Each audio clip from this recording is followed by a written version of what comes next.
Últimas notícias do São Paulo, Rafael Tolói podendo ser titular na partida contra o Botafogo, as metas no contrato de Emiliano Rigoni, uma conversa que o São Paulo terá com o River Plate e essa questão do fundo de Cotia que já está movimentando bastante o lado interno do São Paulo. Rafael Tolói pode ser titular na partida contra o Botafogo, informação dada primeiro lá pelo Marcelo Braga, que a gente confirma e vai explicar os pormenores dessa situação. Rafael Tolói, ele tem treinado bem, né, nesta semana, a gente já tinha conversado até com ele na apresentação dele na última terça-feira, né, na terça-feira, que a gente falou, ele falou que ele estava bem fisicamente, que ele estava treinando lá em Goiânia e que depois deu seguimento no Super CT e de que agora ele já estaria em condições de atuar. E aí, o Rafael Tolói ele tem boas possibilidades de ser titular contra o Botafogo, por quê? Com o Tolói, o São Paulo hoje tem 5 zagueiros mais experientes, a expectativa é do Alan Franco ser o titular nessa partida, e aí tem já as dúvidas. O Ferrarese ele atuou nas 2 partidas com a sua seleção na data FIFA, então a expectativa seria dele ser poupado para esse confronto e voltar na partida contra a LDU. O Arboleda ele ainda é dúvida para começar o jogo. A ideia seria dar minutos ao Arboleda, mas ainda não dá para saber se ele vai ser titular ou não. E aí, alinhado a isso, tem o Sabino, mas o Sabino ele só pode atuar pela esquerda. E o Crespo ele vai usar essa partida contra o Botafogo como um laboratório já para o confronto contra a LDU. Então, a expectativa seria de Alan Franco ficar pela esquerda, porque no time ideal, nos zagueiros ideais que o Crespo pensa hoje, o Alan Franco é o zagueiro da esquerda. E aí ficaria Arboleda e Tolói, ou Tolói e o Ferrarese, caso o Hernan Crespo opte mesmo assim por ir pelo Ferrarese. Então o Tolói é dúvida para essa partida para começar jogando. O único, basicamente, que a gente pode cravar como titular é o Alan Franco. Dos demais, mesmo com condições, existem todos esses pormenores aí para o Hernan Crespo tentar desvendar para a partida contra o Botafogo. Qual seria o seu trio de zaga para essa partida contra o Botafogo, colocando todas essas situações que a gente trouxe? Eu quero muito saber a sua opinião aqui nos comentários. Aproveite para se tornar membro deste canal e ter conteúdo exclusivo, além dos vídeos exclusivos aqui para os membros do canal. Hoje eu contei um pouquinho dos bastidores do Emiliano Rigoni, uma informação importante em relação a ele, e também no nosso grupo do WhatsApp. O Felipe entrou hoje também e já está fazendo parte lá do nosso grupo. Bora continuar trazendo ainda mais informações sobre o tricolor paulista. Bora falar sobre Emiliano Rigoni e a sua meta para renovar o seu contrato automaticamente até dezembro de 26. O Emiliano Rigoni ele chega ao São Paulo rescindindo, né, esse contrato, não tendo mais vínculo com o Leão, né? O Leão liberou o atleta para fechar com o São Paulo até dezembro de 2025, então até dezembro deste ano, mais 3 meses de vínculo que o Rigoni terá nesta temporada. E aí no contrato dele foi combinado com o Rigoni de que caso ele entre em campo por 12 partidas, tendo uma média de 45 minutos, ele automaticamente teria o seu contrato prorrogado até dezembro do ano que vem. Internamente, até a diretoria do São Paulo já trabalha basicamente com a possibilidade de estender esse vínculo independentemente se ele bater ou não a meta. Há um consenso interno de que por ele ser um nome pedido pelo Crespo e da diretoria acreditar que realmente ele pode acabar desempenhando bons papéis sob o comando do novo treinador, o novo já nem tão novo assim, né? A expectativa é realmente, basicamente já dão como certa a possibilidade dele ficar no São Paulo no ano que vem, algo parecido com o que aconteceu com o Enzo Dias, né? Desde lá do finalzinho do Paulistão, quando a gente conversava sobre Enzo Dias com algumas pessoas do departamento de futebol, todo mundo já cravava basicamente que ele ficaria em definitivo porque ele teria sido aprovado. Mesmo ainda sem entrar em campo, o Emiliano Rigoni já agrada bastante ali vários membros da alta cúpula do São Paulo, então tem essa meta, mas todo mundo já trabalha internamente com a possibilidade dele permanecer por mais tempo. O Rigoni, inclusive, ele deve estrear contra o Botafogo neste domingo. Fica a dúvida se ele vai ser ou não titular na partida contra o Botafogo, né? A expectativa é do Ferreira começar a partida sendo um dos 2 atacantes, e aí vem a dúvida. O Gonzalo Tapia, ele acabou jogando um pouquinho, né, com a seleção chilena na data FIFA. Acredito que ele corre até por fora. porque eu ficaria entre Dineno e Rigoni. Rigoni por ser o homem de confiança do técnico Hernan Crespo e também por ter características mais próximas ao Rigoni, lembrando que o Crespo vai tratar essa partida contra o Botafogo como um laboratório também para a partida contra a LDU, ou até ele apostar no próprio Dineno, falar, ó, Dineno, a gente tentou vários 9 aqui, não conseguimos no mercado, temos você, vamos ver se você aí com o time titular pode render melhor, ele que já tinha entrado no confronto contra o Cruzeiro. Então o Rigoni já está meio que fazendo um projeto de longo prazo com o São Paulo, ele entende também que pode ter condições de ficar até a próxima temporada. O que você achou desse modelo de negociação com o São Paulo? Não gastou nada para pegar o Rigoni, contrata até o fim do ano, podendo ter essa prorrogação por mais uma temporada. Você gostou desse modelo de negócio? Eu quero muito saber a sua opinião aqui nos comentários. Continuando trazendo mais informações sobre o tricolor paulista, São Paulo já faz contatos com o River Plate visando uma possibilidade de semifinal da Libertadores. Vamos explicar isso.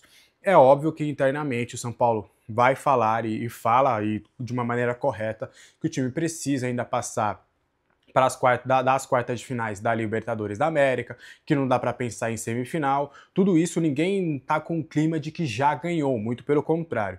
Mas o São Paulo entende que como já tem essas conversas entre Enzo Dias, Tapia, Galopo, por conta lá de você envolver, né, os valores da compra do Enzo Dias e do Galopo, fazer esse desconto, e aí o River Plate pagar só a diferença dos valores, o São Paulo já fez contatos prévios e deve, né, conversar com mais veemência com o River Plate para entender numa eventual semifinal se poderia ter um acordo com o River para a liberação do Galopo para poder jogar com o River Plate e do Tapia e do Enzo Dias também poderiam atuar na Libertadores contra o próprio River Plate vestindo a camisa do São Paulo. Lembrando, até o término da temporada, o Galopo está emprestado pelo São Paulo ao River Plate. E o Enzo Dias, até o término da temporada, está emprestado do River Plate ao São Paulo. Além de tudo, tem o Gonzalo Tapia, que tem contrato de empréstimo com o São Paulo até o meio do ano que vem. Então a ideia do São Paulo seria já deixar engatilhado isso com o River, para não deixar de última hora. Porque, se eu não me engano, até o Galopo foi expulso, né? Na última partida do River Plate, ele não joga o primeiro jogo. Só que aí vai que ele acabe pegando uma punição ou algo nesse sentido, ou volte já é expulso. Então, aí o River vai falar, já que a gente não vai contar, vocês também não vão contar. Então o São Paulo já quer deixar isso pré-acordado, antes mesmo da definição das quartas de final, já deixar pré-agendado, pré-acertado, pré-documentado nessa situação com o River Plate, para que, caso aconteça uma semifinal entre São Paulo e River Plate, os 3 atletas que estão emprestados aí podem acabar e possam entrar em campo para uma eventual semifinal. Lembrando que o São Paulo enfrenta a LDU, né, nas 2 próximas quintas-feiras. O São Paulo viaja agora em Quito para pegar a LDU lá na altitude e no dia 25, 2 dias antes do meu aniversário, inclusive, vai pegar a LDU aqui no estádio do Morumbi, e o River Plate nas próximas 2 quartas-feiras vai enfrentar aí o River Plate, o Palmeiras, né? O primeiro jogo vai ser lá na Argentina e o jogo decisivo será na Arena do Palmeiras, lá no Allianz Parque. Então o São Paulo já está confabulando, conversando aí sobre essa possibilidade com o River, e há um entendimento de que a relação é muito positiva com o River Plate, então por conta disso internamente já se fala de uma possibilidade real disso acabar acontecendo. O que você acha disso tudo? Eu posso ser sincero, o Galopo é batedor de pênalti, tá jogando bem lá, eu não me movimentaria não. O Tapia, com todo respeito, não vai ser um jogador que vai ser um diferencial contra o River Plate, e o Enzo Dias a gente tem o Wendel. Então, eu não sei se é um dos melhores, mas eu quero saber a sua opinião aqui nos comentários.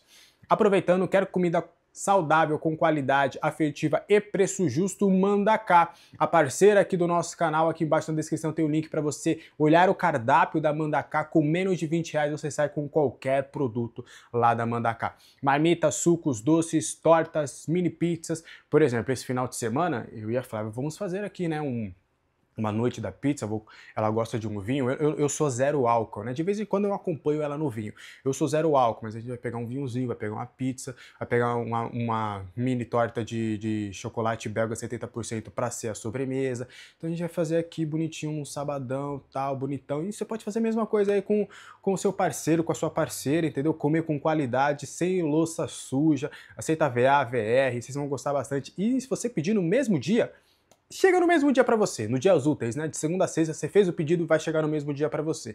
Então não perca tempo, use o meu cupom Alexander na sua primeira compra para você poder aí usufruir dos R$ 40 de desconto. Já comprou na Mandaká? Não tem problema, pega lá, pega a conta de alguém, pega o e-mail de alguém, fala, pô, me empresta aqui o e-mail para fazer um cadastro, vou ganhar R$ 40 de desconto. Pega do filho, da mãe, da sogra, do irmão, da irmã, da namorada, do namorado, do esposo, da esposa. Vai criando contas aí o máximo possível, que aí você já vai poder usufruir desses R$ 40 de desconto. Beleza?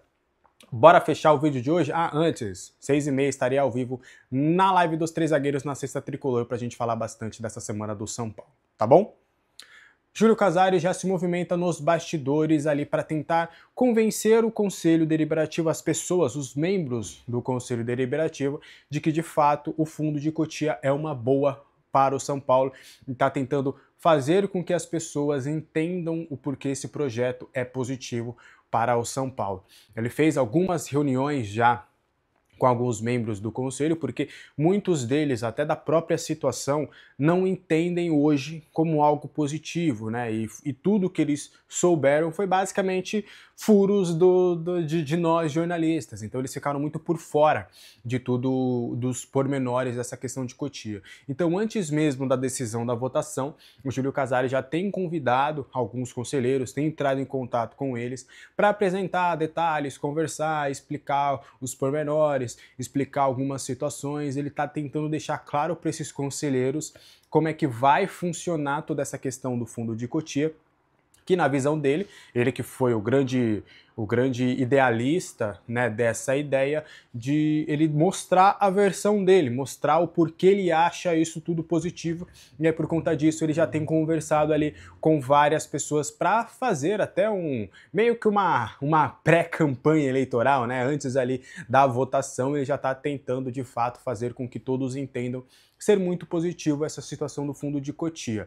Há um racha interno, provavelmente os opositores ao Júlio Casares já devem votar contra, então também não há uma concentração por parte do Casares de fazer essa movimentação com os opositores. Tem uma ala, por exemplo, que em tudo acaba votando contra o Casares, porque é uma maneira deles protestarem com a atual gestão do Casares. Só que na própria situação, né, que são formados ali por 6 grupos políticos dentro do São Paulo, há também essa certa divisão, não há uma certeza de fato de que isso seria o melhor possível para o São Paulo. Então eles quiseram entender melhor como é que vai funcionar isso para ter um poder melhor de votação lá na frente. Então, vamos aguardar as cenas nos próximos capítulos. O que a gente já sabe, a gente já trouxe, é que o fundo de Cotia, basicamente, seria, vamos resumir aqui, Cotia se tornaria uma empresa onde os lucros seriam de 70% do São Paulo e 30% do Fundo Galápagos. Então, um jogador lá é vendido, o jogador do São Paulo, o lucro que o São Paulo vai ter, o São Paulo tem 80% dos valores. Pega os 80% que o São Paulo tem perante essa venda, esse dinheiro vai para o fundo vai tirar os gastos que o São Paulo teve para a formação desse atleta, e o que sobrar do lucro vai 70% para o São Paulo e 30% devolve para o Fundo Galápagos. E ainda tem o Marinax, que pode acabar entrando também nessa formação aí desse fundo de Cotia. O Casares, que é um dos defensores aí desse fundo, alega que hoje o São Paulo, né, as pessoas do São Paulo que são favoráveis a esse fundo alegam que hoje o São Paulo vende 3 atletas por ano de Cotia, e a expectativa seria de pelo menos 12 atletas começarem a ser vendidos por ano. Então você fatia um pouco ali os ganhos, né, mas proporcionalmente você acabaria ganhando mais por conta disso. Mas muitos até que questionam esse fundo de Cotia alegam que os valores, também o valuation também está bem abaixo. Mas enfim, vamos aguardar as cenas dos próximos capítulos. O que você acha de toda essa situação do fundo de Cotia? Quero saber a sua opinião nos comentários. Boa sexta-feira para todo mundo. Mais tarde eu aguardo vocês na Sexta Tricolor. Quero o feedback de vocês. O que vocês estão achando aí dos cortes que a gente tá lançando? Eu sei que nas lives a gente tá com um probleminha no áudio, né? Meu microfone não tá sendo reconhecido nas lives. Então a gente já tá fazendo uma troca de plataforma, tá fazendo alguns testes pra gente melhorar essa qualidade do som também nas lives, porque tá pegando do celular e não do meu microfone. E vocês veem aqui nos vídeos como o meu microfone é de qualidade. Mas quero saber o que vocês estão achando dos cortes. Tá tudo legal? Como é que tá essa situação, e aproveitando para deixar seu like, seu hype, inscrever-se no canal e mais tarde, 6h30, estarei na live dos 3 zagueiros. Fechou? Um abraço para todo mundo, até a próxima, tchau!